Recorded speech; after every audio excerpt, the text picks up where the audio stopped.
Extendable hashing performance and alternative approaches for hashing. Here in extendable hashing, we are seeing how and all can we, what are the other factors we need to consider when I'm considering that my hash file grows or shrink. That is, we need to consider time and space. When we consider time, we need to consider the two things. In the case of a time, we need to consider what happens in the case of a small file and what happens in the case of a big file.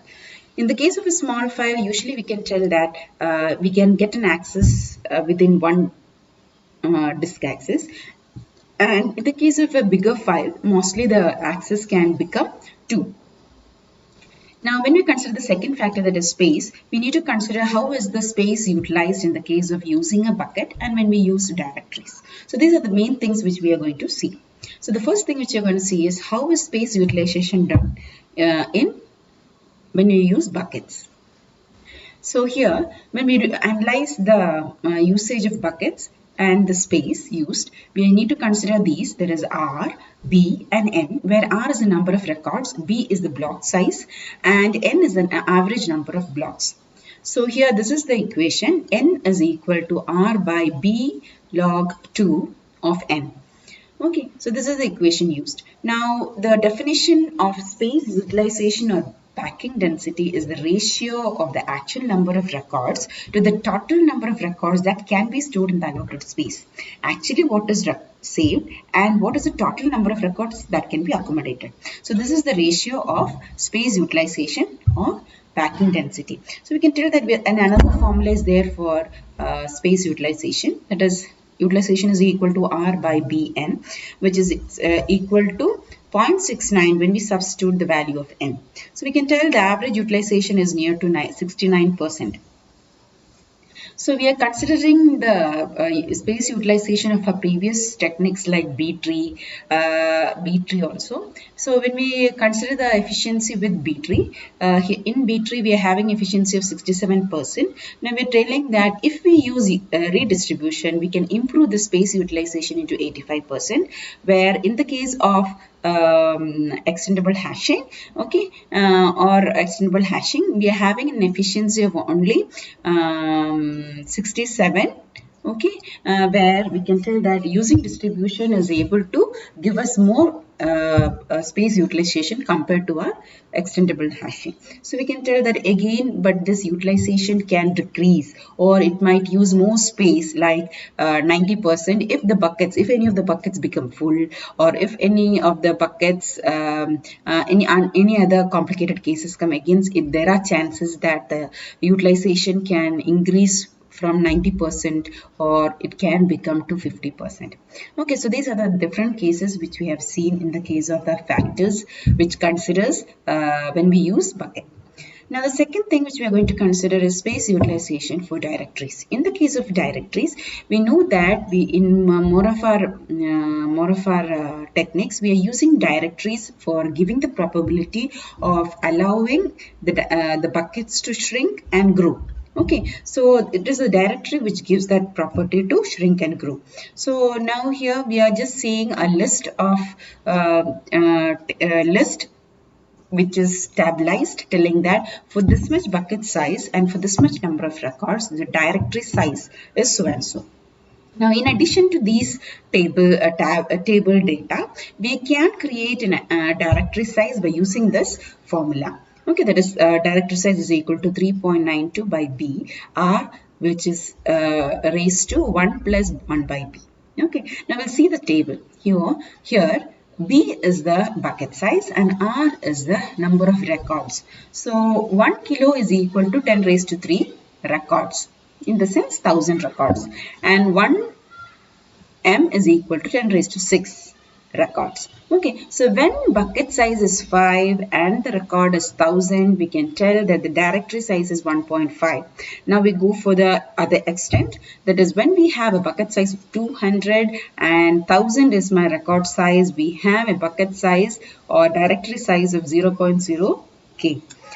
The next thing which we need to see is when we have a bucket size of 5 and a record of 10 raised to 7, the directory size becomes 112.11 M.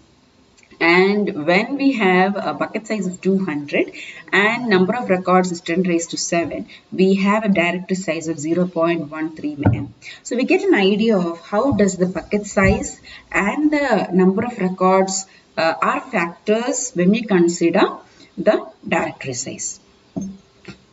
So we go for the next topic, that is alternative approaches. So we are going for the alternative approaches for our hashing technique. We are mainly going to see about two techniques here. That is, the first one is dynamic hashing and the next one is linear hashing. So we can tell that dynamic hashing and extendable hashing are almost similar because they of two things, that is they use directories for tracking the buckets and they use trees, okay, for whenever we do addition or deletion of records. Okay, so now in the case, what is a dynamic hashing? You can tell it is a conventional static hashing which starts with a hash function which have an address space which is of fixed size. And what happens here means whenever an overflow happens, as usual cases, it goes for splitting and it leaves, it starts growing from the original address node. So we'll see this working of a dynamic hashing with the help of an example. So in this example, we are considering mainly two things. The first one is I need an initial address space. Now that is 4. We are having 4 initial addresses. And then I need to have some buckets. Now here in our example, we are considering 4 buckets. Okay. And these addresses are considered to be directories. So this is how it looks like. These are the 4 addresses and these are the 4 buckets. So these addresses are respectively pointing to the respective buckets. Okay. Now what we do? Into this we are going to keep adding records. So what happens when the records have been added, when an overflow happens? That is what we're going to see. So the next example is we are going to split the bucket at address 4. In the sense, we are going to add more records to my 4. Once it becomes an overflow condition, what happens? As usual, it goes for splitting. So that is what this condition. Now once the splitting need to be done, it is split into 2 buckets, that is 40 and 41. Okay, so now here we see that it is every addresses are saved as square. Okay, it means it is representing an external node. Now once it has been splitted, it becomes an internal node which points to more than one external nodes. Now the external nodes are the added ones. Now it will be represented as square nodes. So these are the main changes we need to see once we process on our dynamic hashing.